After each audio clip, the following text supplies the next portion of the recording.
Como le comentábamos en el segmento anterior, es momento de analizar lo que significa esta ratificación de la condena a Cristina Fernández de Kirchner por corrupción durante su presidencia. En este punto toca analizar cuáles son las implicaciones de esta condena, hasta qué punto afectarán o no la vida política y la posible participación de Cristina Fernández en las elecciones legislativas de 2025 y también las implicaciones que tiene esto para el peronismo, siendo Cristina Fernández una de las figuras centrales de este partido y de este movimiento político. Vamos a conectarnos hasta la ciudad de Bogotá, en Colombia, con Manuel Camilo González. Él es analista político y con él vamos a tratar de entender lo que significa esta noticia que ha estado posicionada en los primeros lugares de la agenda informativa en Argentina. Qué placer saludarte y recibirte en Ampliamente, Manuel Camilo. Natacha, muchas gracias por la invitación, no solo para la audiencia de tu programa. Gracias a ti por aceptar esta invitación. Fíjate que ha sido noticia este asunto de la ratificación de esta condena, que ya en el 2022, de alguna manera, fue un terremoto político para el peronismo. En ese momento, Cristina Fernández de Kirchner era vicepresidenta, se encontraba en funciones y esto vino a ratificarse ahora en la presidencia de Javier Milei, siendo ella la principal opositora del gobierno de Milei. En este punto, ¿cuáles son las implicaciones de esta condena? ¿Hasta qué punto afecta su vida política? Y particularmente, ¿qué impacto tiene en el peronismo como movimiento político y fundamentalmente como principal movimiento de oposición en el país? Bueno, lo primero que hay que decir es que esta sentencia tiene un lapso de tiempo importante entre su ratificación y obviamente su, digamos, implementación. Solamente hasta marzo la sentencia entraría en vigencia. En ese sentido, los meses que quedan, que es más o menos desde noviembre hasta febrero, la expresidenta Cristina Fernández de Kirchner va a tener de alguna forma una oportunidad de influir mucho en su movimiento político, que es el peronismo. En ese, yo creo que hay un punto crítico, un mes crítico que es este, que es noviembre, en donde se van a celebrar unas internas, una suerte de primarias para renovar la cúpula del peronismo. Y en ese sentido creo yo que de alguna forma Cristina Fernández de Kirchner va a utilizar esta condena como una suerte de narrativa en términos de ser perseguida política.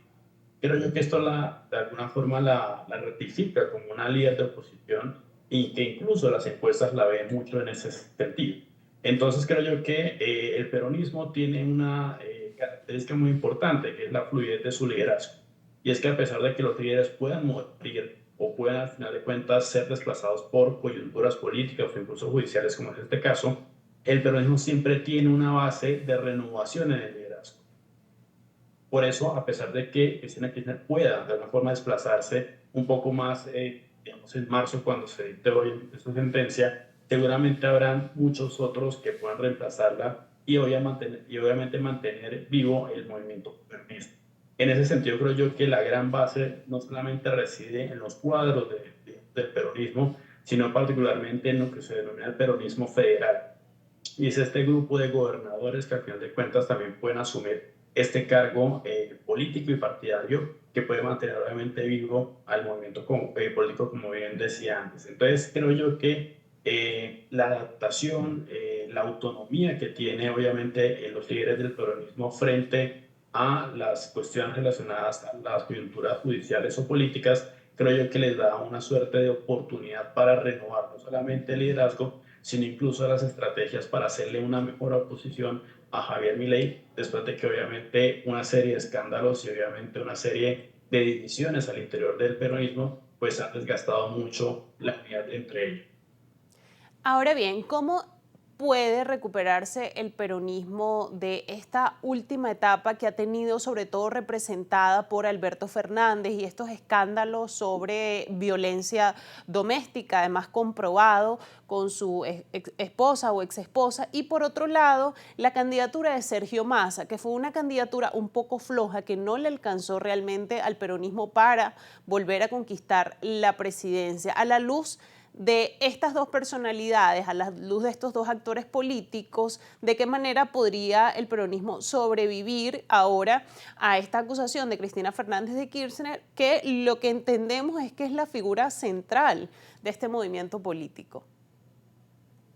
Bueno, ahí hay varias aristas. Primero, seguramente Alberto Fernández políticamente ya está derrotado, es decir, creo que no tiene muchos, digamos, futuro político, particularmente en el peronismo, no solamente por el mal desempeño de gobierno, sino por los desafortunados hechos de violencia intrafamiliar que obviamente no solamente empañan, digamos, su carrera política, sino también, digamos, su probidad como persona para obviamente ejercer ese tipo de cargos.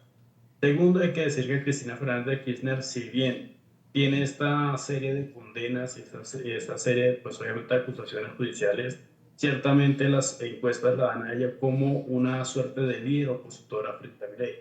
Es tal vez el actor político dentro del peronismo que más apoyo tiene dentro de la opinión pública. Por lo tanto, ciertamente, digamos que esta crisis que puede estar, digamos, padeciendo un poco su carrera política puede convertirse en una oportunidad para explotar mucho más esta idea de que no solamente es una líder opositora, sino que está siendo perseguida políticamente. En ese sentido, creo yo que algo muy importante que hay que decir es que frente a la población juvenil, creo que el peronismo tiene un gran desafío, y es renovarse. ¿En qué sentido? En que más o menos el 63% de jóvenes, es decir, aquellos menores de 29 años, no quieren votar por un candidato peronista. Es decir, lo juzgan como un partido obsoleto, viejo y que obviamente tiene unas prácticas políticas que no son de alguna forma aprobadas por ellos. En ese sentido aparece una figura que, digamos, ha estado muy por debajo o muy, digamos, a la sombra de Cristina Fernández de Kirchner, que es Axel Kicillof, que es obviamente el gobernador de la provincia de Buenos Aires. ¿Qué pasa con Kicillof? Que obviamente puede ser uno de estos líderes que están llamados a la revolución, pero ciertamente lo que ha generado cierta polémica es que no apoya a la expresidenta Fernández de Kirchner y esto ha generado una serie de conflictos con su propia base partidaria. Entonces, creo yo que al final de cuentas el peronismo no tiene que recurrir un poco a los gobernadores. Y ahí surge la figura de Quintela, que es el gobernador de La Rioja, y que básicamente estaría peleando en noviembre a Cristina Fernández de Kirchner el liderazgo del peronismo. Esto pues obviamente lo que ratifica ciertamente es esta fluidez del liderazgo que hemos visto. Quintela hasta cierto punto no era una, digamos, una figura muy conocida en el peronismo, pero que su enfrentamiento con Fernández de Kirchner, obviamente explotando la idea de tener responsabilidades judiciales y demás, pues obviamente generaban cierto ruido dentro de la militancia peronista. Obviamente Quintela está tratando de capitalizar eso, pero veremos si efectivamente el peronismo acepta este nuevo liderazgo o decide seguir obviamente con Fernández de Kirchner, ciertamente con una retórica mucho más radical, mucho más combativa frente al gobierno de Javier Milei.